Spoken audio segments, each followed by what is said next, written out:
আপনাকে যে যা বলে যেমন বলে শান্তি পাই, আপনি তাকে তেমন বলতে দিয়েন। তার বলাটা শুনে মুখ গুমরা করবেন না, হাসবেন, শুধু হাসবেন। যদি জিজ্ঞেস করে আমি তোরে বকলাম, বকা দিলাম, মন্দ বললাম, তুই হাসলি কেন, আপনি শুধু এতটুকু বলবেন, এই অশান্তিময় পৃথিবীতে কেউ কারো শান্তি এনে দিতে পারে না।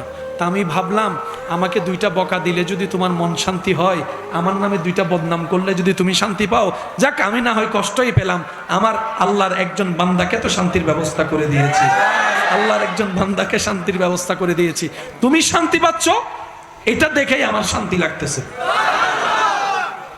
মনে থাকবে ইনশাল্লাহ। একটু কঠিন, কিন্তু বিশ্বাস করেন উত্তর দেওয়ার চাইতে বড় মজা হচ্ছে চুপ করে থাকা। প্রতিশোধ নেওয়ার চাইতে বড় মজা হচ্ছে ক্ষমা করে দেওয়া। একবার করে দেখেন, শয়তান করতে দিবে না, এটা সত্য, কারণ এগুলা করলে তো আপনি রহমত পাবেন, শয়তান তো এটা চায় না।